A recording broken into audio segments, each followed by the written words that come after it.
Acara ini dipersembahkan oleh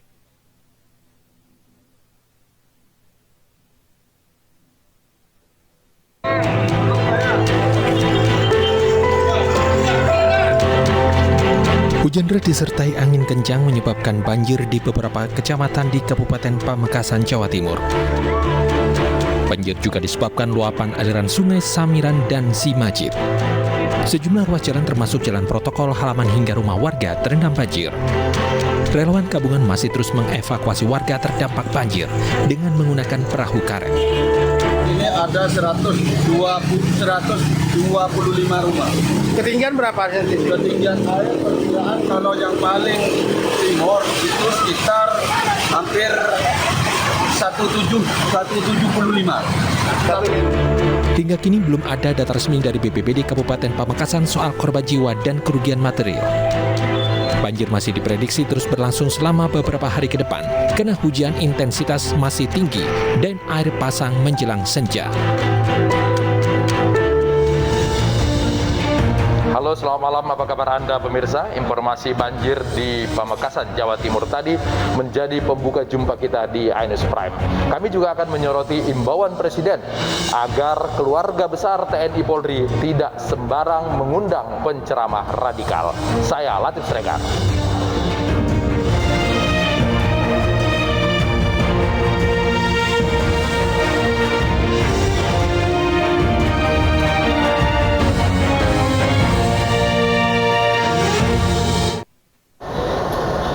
Banjir di Banten merendam rumah warga di Panimbang, Pandeglang. Derasnya aliran air membuat proses evakuasi berjalan dramatis. Evakuasi mandiri, mencari tempat yang lebih tinggi di sini. Mudah-mudahan selamat karena arusnya kencang. Tingginya permukaan air banjir yang merendam rumah warga membuat evakuasi dilakukan bagi korban banjir di Citerep, Panimbang, Pandeglang, Banten. Sambil memapah dinding rumah, satu persatu warga terutama anak-anak dan wanita dievakuasi dari rumah mereka yang terendam. Evakuasi bagi lansia juga dilakukan oleh petugas mengingat ketinggian permukaan air mencapai 1 meter lebih. Sebagian evakuasi dilakukan menggunakan perahu mesin menuju lokasi yang sulit ditembus.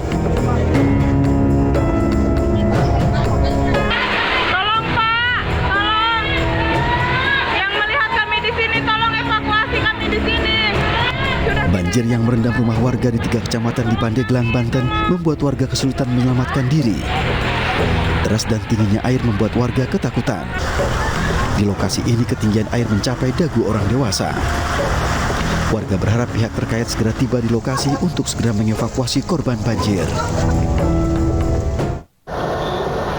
Hujan deras yang mengguyur wilayah Serang, Banten mengakibatkan sejumlah wilayah terendam banjir setinggi 5 meter.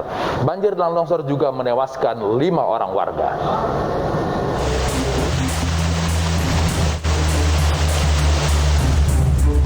Banjir yang menerjang sejumlah wilayah di Serang, Banten mengakibatkan ribuan rumah warga terendam setinggi lebih dari 2 meter. Di perumahan Taman Puri Patmaraya Serang, banjir merendam ribuan rumah warga disebabkan meluapnya Sungai Kaujon, Serang, Banten. Luapan air mengalir deras meluas ke lingkungan permukiman warga. Ketinggian sudah mencapai sedagu. Meter setengah. Betul. Ini warga diungsikan apa masih sementara di rumah? Sementara masih ada yang di rumah dan ada yang mengungsi. Di wilayah Banten Lama, Kota Serang, sebuah rumah hanyut terbawa arus sungai di Kecamatan Kasemen. Rumah semi permanen ini hancur setelah tersangkut jembatan. Derasnya arus sungai juga membawa sejumlah material seperti pohon dan sampah. Tak hanya permukiman warga, banjir juga menggenangi kawasan wisata religi di Banten Lama seperti Masjid Agung Banten dan Komplek Makam. Ketinggian air bervariasi mencapai 1 meter lebih. Wali Kota Serang mencatat setidaknya terdapat 22 titik lokasi yang terdampak banjir di Kota Serang, Banten. Kemudian ada 22 titik banjir yang di Kota Serang ini, antara lain di Kelurahan Serang, di Kecamatan Serang, kemudian di Kecamatan Kesemen, yang parah itu dari Kecamatan Serang dan Kesemen. Untuk membantu evakuasi korban banjir, petugas gabungan dari BPBD, TNI Polri dikerahkan ke lokasi terdampak. Kita perbaharui perkembangan banjir dari Serang bersama Kepala Dinas Komunikasi dan Informasi Pak Arif Rahman Hakim. Pak Arif, selamat malam. Selamat malam Bang Latif. Pak Arif, tadi kata Pak Wali ada 22 titik banjir di sana. Sampai malam ini ada perkembangan apa? Nah, terima kasih Bang Latif. Seperti disampaikan Pak Wali itu jumlah titik itu sejumlah 22 itu pada siang hari. Tetapi menjelang sore itu sudah bertambah menjadi 43 titik. Ini tersebar lebih banyak di 2 kecamatan, yaitu Kecamatan Serang dan Kecamatan Kasemen. Apa yang menyebabkan penambahan titik tersebut? Apakah hujan masih terus turun atau bagaimana? Ya, tepat. Pertama mungkin hujan masih terus berlangsung dan juga memang aliran sungai yang dari hulu ke hilir. Jadi ini kebetulan Kasemen itu penambahan titik kebanyakan di Kasemen yang memang letak Kasemen ini di hilir Kota Serang ya, atau pinggir laut di bagian utara Kota Serang banget ya.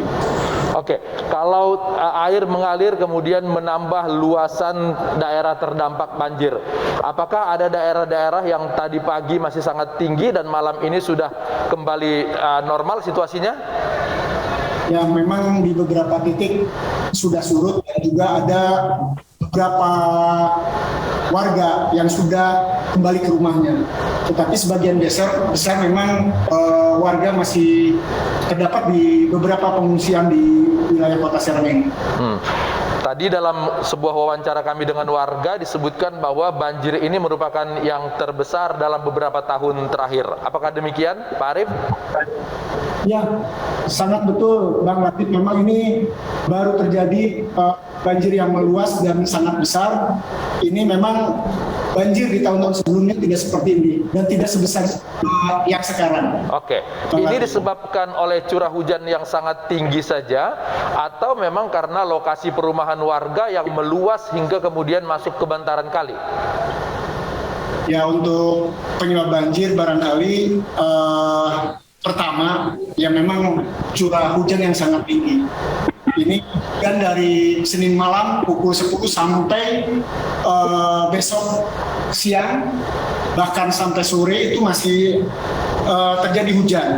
Yang kedua, sedimentasi di Sungai Cibanten ini sudah sangat tebal ya. Memang ini perlu penanganan, tidak hanya Pemkot Serang, karena Sungai Cibanten ini kewenangannya ada di Balai Besar C3 ya, Ciujung, Cidanau dan Ciduria. Jadi ini juga perlu penanganan bersama, mungkin pemerintah pusat, provinsi dan Pemkot Serang.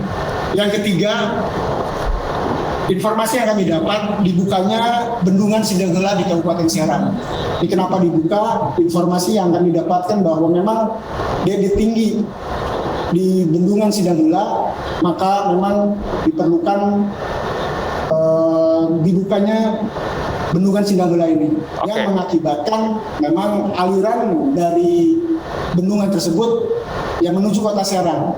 Jadi mungkin ini yang menjadi banjir sangat besar pada tahun ini di Kota Serang. Begitu Bang Latif. Ya. Jika besok ternyata hujan masih turun dengan deras lagi, antisipasi untuk penanganan korban banjir sekarang ini seperti apa, Pak Arif? Ya, penanganan korban banjir sudah kami lakukan juga pada hari ini juga. Ya, semua potensi pemerintah Kota Serang sudah dikerahkan, beberapa OPD juga sudah melakukan apa yang mereka punya potensi, dan juga TNI Polri, Basarnas, TNI juga sudah membantu kami pada hari ini, dan mudah-mudahan besok penanganan banjir ini bisa terus berlanjut. Begitu Bang Latif. Bantuan kepada warga terdampak apakah lancar atau jika ada kendala apa Pak Arif? Sampai sejauh ini lancar Pak. Jadi kami juga tadi atas instruksi Pak Wali Kota juga sudah memberikan nasi box sebanyak 3.200 bungkus. Ini atensi dari OPD pemerintah Kota Serang, dan juga telah disiapkan sebanyak 51 ton beras untuk bantuan kepada warga yang terdampak banjir. Oke, untuk menjaga pemaparan COVID-19 di pengungsian karena warga berdesak-desakan, seperti apa penanganannya Pak Arif? Nah, ini juga tidak bosan-bosannya ya BPBD dalam ini, dan juga Satgas COVID-19 Kota Serang juga tidak ragu untuk atau memberikan informasi atau himbauan kepada para pengungsi untuk tetap menjaga jarak dan juga memakai masker. Bang Latif, ini terus kita sampaikan. Ya, biasanya dalam banjir seperti ini, dalam semua bencana, lansia dan anak-anak selalu menjadi korban paling terdampak. Untuk penanganan kepada mereka itu seperti apa? Apakah ada kebutuhan yang ingin disampaikan oleh Pak Arif kepada para penonton kita di sini? Ya, emang untuk lansia memang dan anak-anak kita utamakan dalam penanganan korban banjir ini, dan juga kebetulan 5 korban ini 3 diantaranya anak-anak yang hanyut. Untuk yang 2 ini karena longsor dan juga terkena setrum. Itu Bang Latif. Oke, Pak Arif Rahman Hakim, Kepala Dinas Kominfo Serang, terima kasih sudah berbagi di iNews Prime. Selamat malam. Ratusan warga Seluma Bengkulu berunjuk rasa menolak aktivitas tambang pasir. Para nelayan itu menuding tambang merusak ekosistem yang akan mengganggu mata pencarian.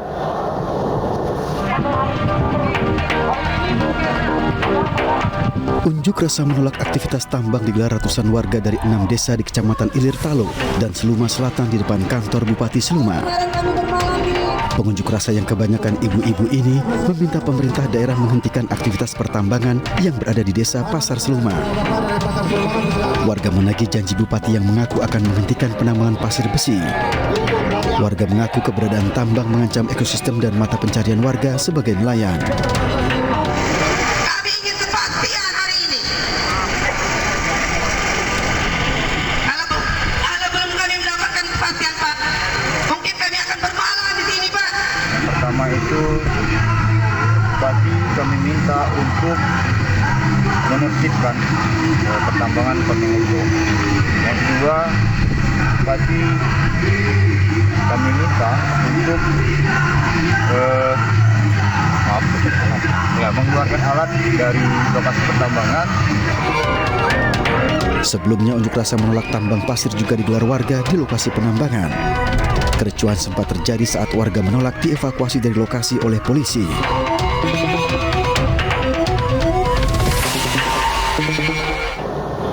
Masa aksi bela Islam Kota Makassar berunjuk rasa di kantor Kanwil Kementerian Agama Provinsi Sulawesi Selatan. Mereka mendesak pencopotan Menteri Agama karena kontroversi analogi azan dengan suara anjing. Puluhan massa yang tergabung dalam aksi bela Islam Kota Makassar berunjuk rasa di depan kantor wilayah Kementerian Agama Provinsi Sulawesi Selatan, Jalan Nuri, Makassar, Sulawesi Selatan. Mereka mengecam pernyataan Menteri Agama Yakut Kholil Komas yang menganalogikan suara azan dengan gonggongan anjing. Pernyataan Menteri Agama tersebut dinilai menyakiti hati umat Muslim dan dapat masuk ke ranah hukum tentang penistaan agama. Masa aksi mendesak pihak Presiden Jokowi segera memecat Menteri Agama. Meminta kepada Presiden Republik Indonesia, dalam hal ini Insinyur Joko Widodo, untuk memecat Menteri Agama Yakut Kholil Komas dari jabatannya dan menggantinya dengan menteri yang lebih baik. Masa juga meminta pihak kepolisian untuk menindaklanjuti berbagai laporan masyarakat yang melaporkan Menteri Agama sebagai suatu tindak pidana dan harus diproses hukum.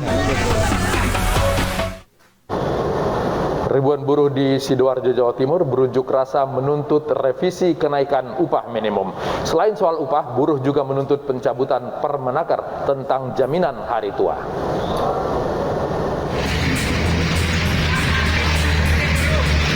Unjuk rasa menuntut revisi kenaikan upah minimum kota tahun 2022 dan menolak Permenaker mengenai JHT digelar ribuan buruh dari berbagai elemen kota dan kabupaten di Jawa Timur.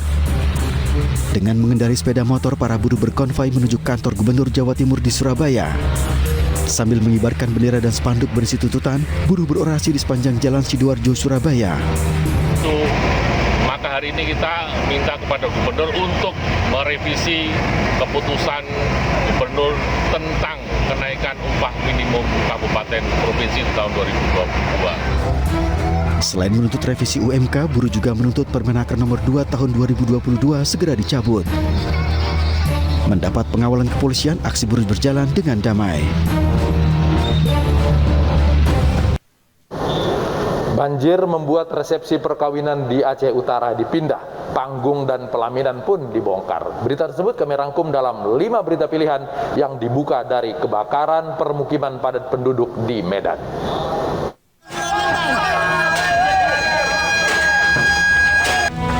Kobaran api menghanguskan rumah warga di permukiman padat penduduk di Jalan Nusa Indah Raya, Helvetia Tengah, Medan, Sumatera Utara. Warga yang panik berusaha memadamkan api dengan peralatan seadanya. Api baru bisa dipadamkan 1 jam kemudian setelah 5 unit mobil pemadam kebakaran Pemko Medan dikerahkan ke lokasi.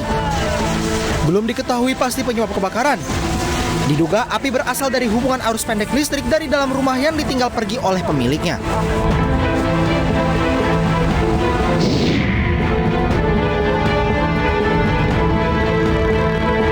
Dua kelompok pelajar terlibat aksi tawuran di Jalan Raya Narogong, kilometer 23, Kecamatan Cilengsi, Kabupaten Bogor, Jawa Barat. Dua kubu pelajar saling berlarian dan saling serang menggunakan senjata tajam. Salah satu pelajar yang terpukul mundur sempat terjatuh dan terkena sabetan senjata tajam di bagian tangan. Belum diketahui secara pasti penyebab dari tawuran pelajar ini. Aksi tawuran pelajar ini masih dalam penyelidikan pihak kepolisian.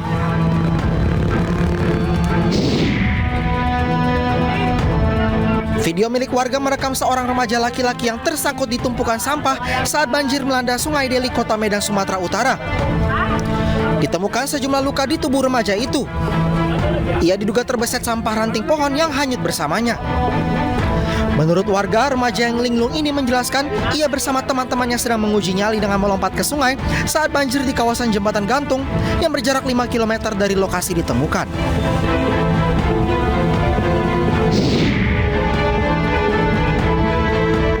Impian menikah dengan dekorasi yang indah pupus sudah. Warga Desa Manyang, Kabupaten Aceh Utara harus pasrah saat lokasi acara terendam banjir. Tenda dan hiasan resepsi yang sudah terpasang pun harus dibongkar dan tamu undangan yang terlanjur datang diungsikan ke masjid. Banjir akibat jebolnya tanggul di daerah aliran Sungai Krumputo pun menyerang beberapa desa di Kecamatan Loksekon, Aceh Utara.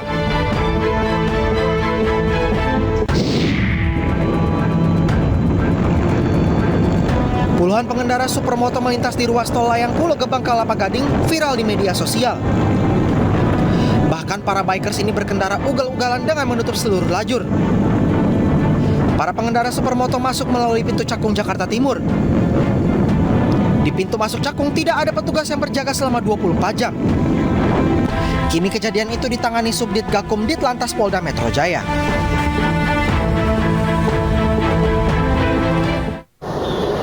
Pertemuan petinggi TNI dan Polri dimanfaatkan Presiden untuk mengingatkan bahaya radikalisme. Presiden meminta keluarga TNI dan Polri tidak asal mengundang penceramah, apalagi yang berbau radikal. Apakah radikalisme sudah menyusupi keluarga besar pengawal negara itu? Ainus Prime membahasnya sesaat lagi.